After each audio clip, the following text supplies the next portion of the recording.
வணக்கம் மக்களை, சற்றுமுன் கிடைத்த தகவல் ஒன்றை பார்க்க போகிறோம். பெரும் கூட்டத்துடன் உதவியால் ஓபிஎஸ் சசிகலா அதிமுக அடைய பிளான். திடீர் தகவல். இந்த ஒரு தகவலை பற்றி தான் நாம் பார்க்க போகிறோம். தகவலை பார்ப்பதற்கு முன்னதாக நீங்கள் நம்மளுடைய சேனலுக்கு புதிய பார்வையாளர்களாக இருந்தீர்கள் என்றால் மறக்காமல் நம்மளுடைய சேனலை சப்ஸ்கிரைப் செய்து வைத்துக் கொள்ளுங்கள் மக்களே. தற்பொழுதைய பொறுத்த வரைக்கும் அதிமுகவில் இருந்து நீக்கப்பட்டிருக்கும் சசிகலா, ஓபிஎஸ், டிடிவி தினகரன் இவர்கள் எப்பொழுது அதிமுகவிற்குள் செல்லலாம் என்ற ஒரு நோக்கத்தில் தான் தினமும் துடிதுடித்து வந்து கொண்டிருக்கிறார்கள் என்றும் ஒரு பக்கம் பார்க்கப்படுகிறது.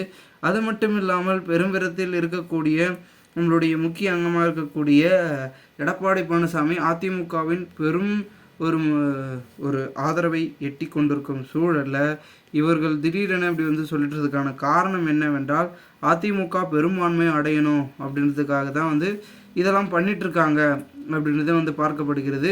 அதனால் தற்சமயம் வரைக்கும் இருக்கக்கூடிய பொறுத்த வரைக்கும் நம்மளுடைய முக்கிய அங்கமாக இருக்கக்கூடிய அதிமுக பெரும்பான்மை அடையணும். ஓபிஎஸ் அவர்களும் வந்து கூறக்கூடிய கருத்து என்னவென்றால் அதிமுகவின் கொள்கைகளை நாங்கள் வந்து பார்த்திங்கன்னா எம்ஜிஆர் வழிவகுத்த கொள்கையை நாங்கள் மீண்டும் வந்து அதை வந்து பார்த்திங்கன்னா மாற்றப் போகிறோம் அப்படின்னு வந்து ஒரு பக்கம் சொல்லிட்டுருக்காரு. ஸோ இதனால் சசிகலா அவர்களும் வந்து பார்த்திங்கன்னா ஓபிஎஸ் அவர்களும் இருமே அதிமுகவுக்குள் செல்ல தான் பார்த்துருக்காங்க.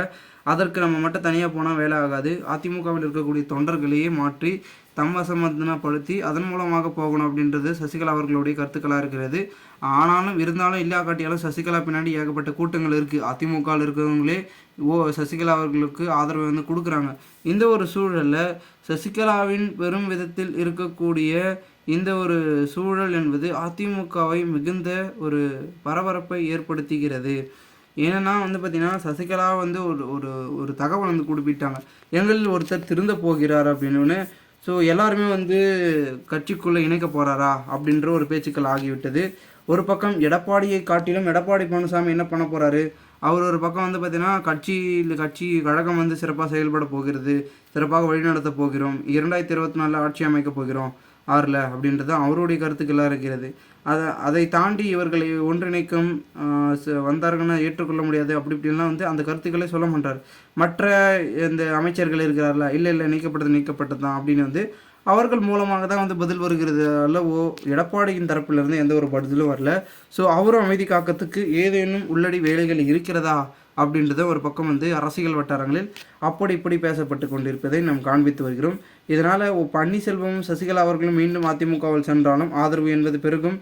2024 அதிமுக ஆட்சியை பிடிக்கலாம், மொத்த ஆதரவு வந்து ஒன்றிணைந்தால். அப்படி இல்லை, இதே நிலைமை தொடர்ந்து போயிட்டு இருந்தால் மோசமான நிலைக்கு அதிமுக தள்ளப்பட்டுவிடும். திரும்பவும் அதை கொண்டு வர வேண்டும் என்றால் மிகவும் கடினமாக இருக்கும். ஓகேங்களா? ஏன்னா எம்ஜிஆராக இருக்கட்டும், ஜெயலலிதா இருக்கட்டும், அவங்க ஒரு பெரும்பான்மையும் ஆளுமையும் மக்களுக்கான சேவையும் கொடுத்ததுனால கட்சி மிகவும் வளர்ச்சியாகவும் பலத்துடன் இருந்தது. இப்பொழுது ஒன்றும் இல்லாமல் இருக்கிறதுனால கொஞ்சம் சிக்கலில் மாட்டிட்டு சிக்கி கொண்டிருக்கிறது அதிமுக அப்படின்றதான் வந்து பெருமிதத்தில் பார்க்கப்படுகிறது. பொறுத்திருந்து பார்க்கலாம் என்ன நடக்கிறது என்பதை. மேலும் இது போன்ற நீங்கள் அரசியல் சார்ந்த நிகழ்வுகளை தெரிந்து கொள்ள நம்மளுடைய சேனலை சப்ஸ்கிரைப் செய்து வைத்துக் கொள்ளுங்கள் மக்களே. நன்றி, வணக்கம் மக்களே.